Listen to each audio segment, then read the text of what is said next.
Hey, Ty Brady here with Brady Insurance Marketing in the Ty Brady Way, one of the nation's largest field marketing organizations that helps independent agents achieve a 6- and 7-figure income with the systems and strategies that I'm going to talk about with you today.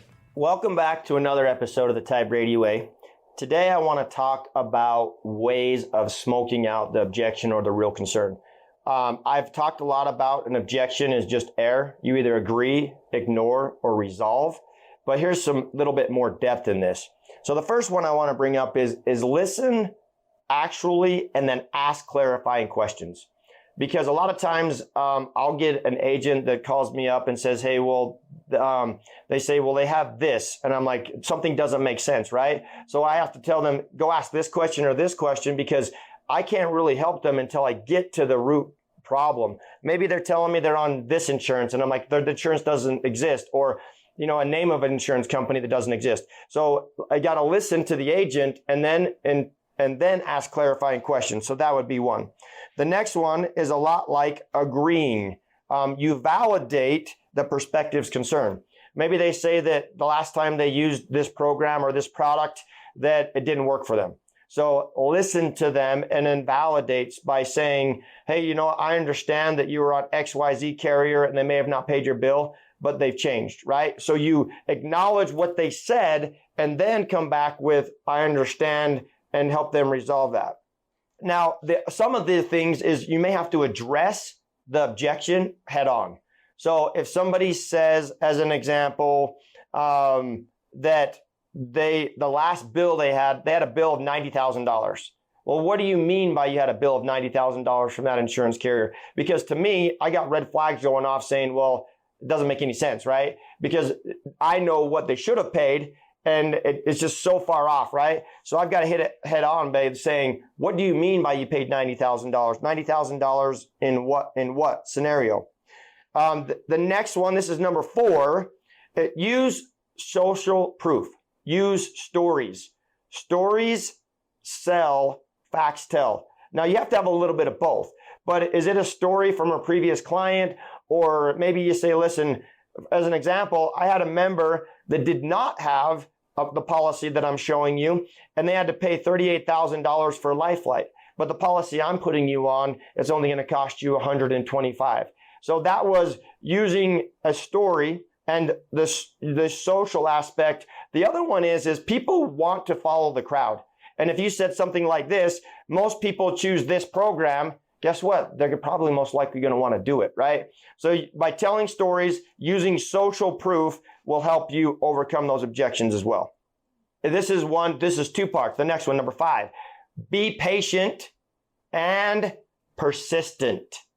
So we already talked about listening earlier, but be patient when they're talking. Listen and then be persistent. Maybe today's not a good time. They're not in the buying mood. Maybe you don't have the decision maker with you on the other side of the table. Maybe you're not talking to the decision maker at all and you have somebody that just wants to talk. Remember this too. A prospect is somebody who has the ability to pay, has a need, right? And is willing to listen. So if one of those 3 things is not met, then they're not a prospect and all I'm doing is wasting my time and their time, except for I may have made a new friend. And actually, you know what? You're really not wasting your time because if you ask for referrals, you may not be able to help them, but they may know somebody that you can help, right? So be patient and persistent. That's number 5. Now, 6, anticipate objections.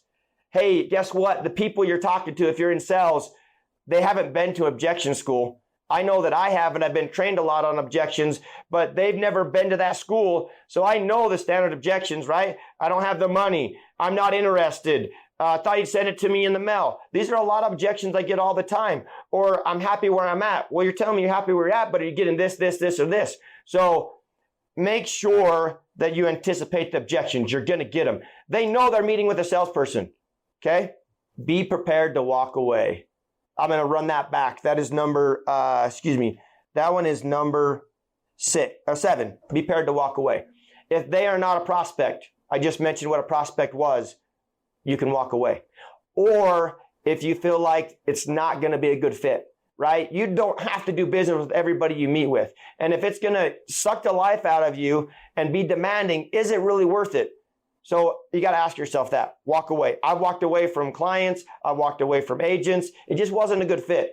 I didn't want to put myself in a situation where it gave me a bad reputation. I didn't want to put the person on the other side of the table in a bad situation by trying to convince them to do something, right? I don't need to do that. Oh, here's another one. I love it. This is so great. Do not take the objection personally. Wow. How hard is that? So many times when somebody doesn't buy from us, we're looking at, what did I do wrong? What could I have done? What could I have said? Did they don't like the way I look? Do they don't like the way I smell? Don't take it personally. That's a big one. Number 9, ask the prospect to elaborate on their objection. So what is their concern? What really is it? Was it that bill, $90,000 bill? Was it really a bill or was it an EOB? What did they actually have to pay? So I'll have them elaborate or tell the story or the background. Maybe it's not them personally. It's a story they heard or something they read online or it's their neighbor telling them. Whatever it is, get to smoke it out. Let them elaborate.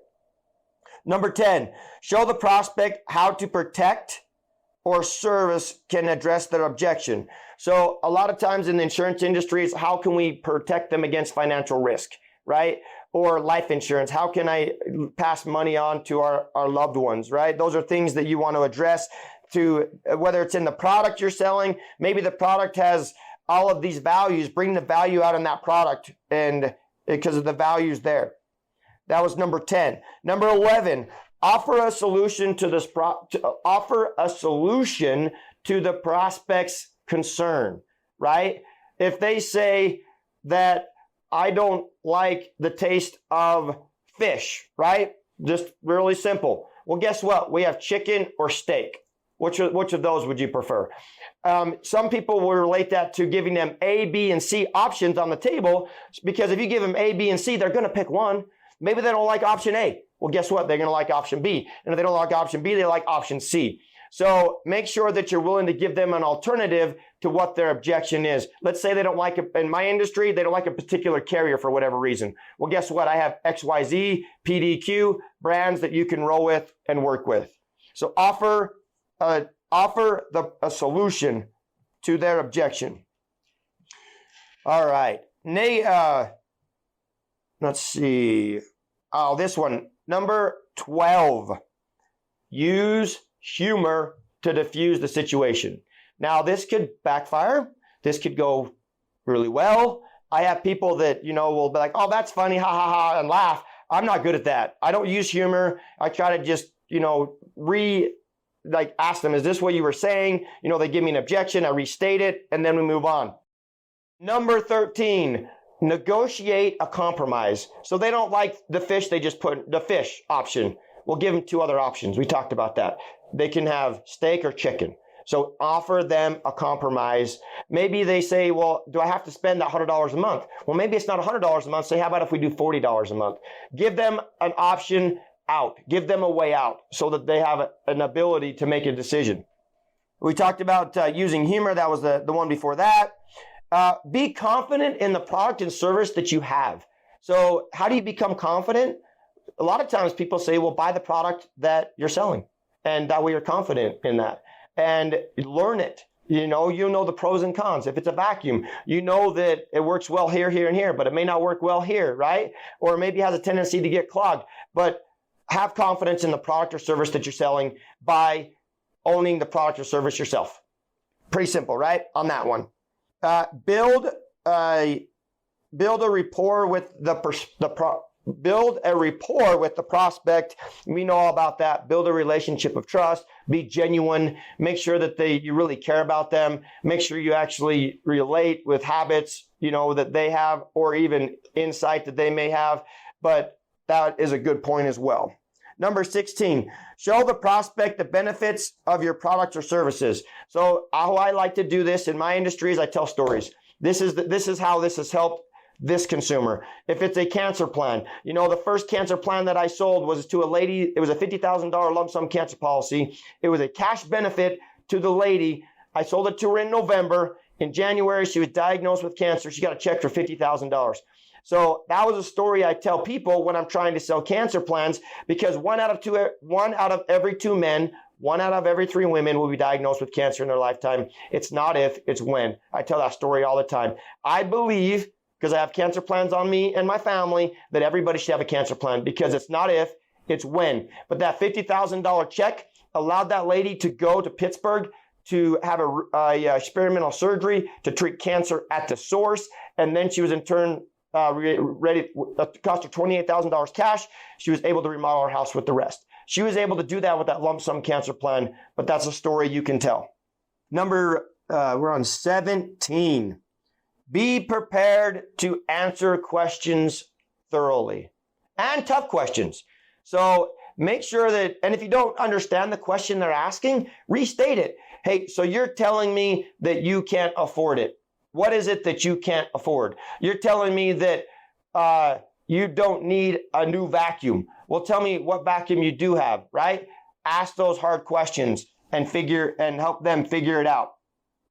Don't be afraid to ask for the sale. Oh my goodness. Oftentimes, people don't know this about me either. May know. I worked for a jewelry store when I was first married. And I sold more 1-carat diamonds than any other sales agency in my first 90 days. And what I did is I made sure everybody that came into the store, I said, hey, we got a new diamond in the store. Let me show it to you. And I would just show it to them. And then I would ask, what are you looking for? Do you like this set or that set? Do you like white gold? Do you like platinum? Do you like tungsten? What do you like?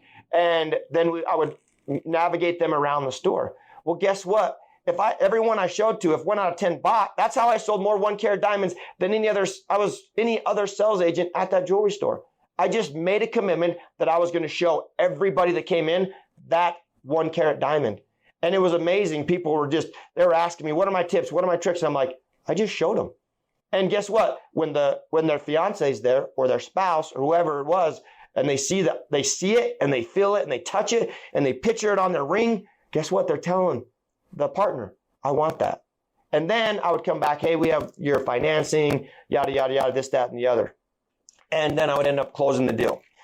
So don't be afraid to ask for the sale. Follow up with the prospect after the conversation. That goes back to a previous one, right? Patience and persistence. Be patient and be persistent. Most salespeople don't follow up after the 3rd or 4th contact. They give up and they just say, I'm done. I don't need any more. I'm telling you, the sales are made on the 7th, 8th, 9th, 10th callback. And if you want to make more sales, you want to increase your closing ratio, follow up more than 4 times. And be persistent and be patient. Now, the last one, this one's good. Learn from your mistakes.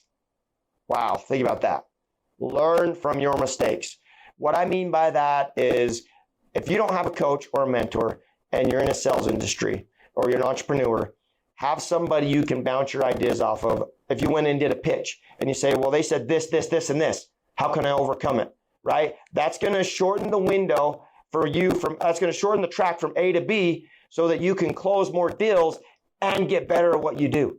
So learn from your mistakes. The objections are all the same, guys. They're the same in whatever industry it is. Again, understanding what a prospect is huge. It's a person that has a need. Someone has the ability to pay and willing to listen. If you're selling furniture, if they're in a furniture store, they have a need, right?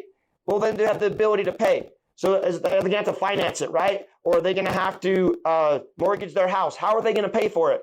And the last one, are they willing to listen? Are they willing to listen to you on the value proposition that you're going to give them for that product? If it's a couch, if it's a bed, whatever it is. Guys, these are some wonderful tips and tricks on how to handle objections. Not necessarily what to say on the rebuttal side, but how you can become better and more efficient at handling objections. As always, share, like, and subscribe. Thank you for listening to another episode of the Ty Brady Way. As always, share, like, and subscribe. Go to Instagram at ty.r.brady. And as always, love hearing from you. And let me know what you want to learn on the show or what you'd like me to bring up on the show. Thanks. You can find the Ty Brady Way on Instagram as well as Facebook. To stay connected with giveaways and Ty himself, go ahead and follow at ty.r.brady on Instagram as well as Facebook.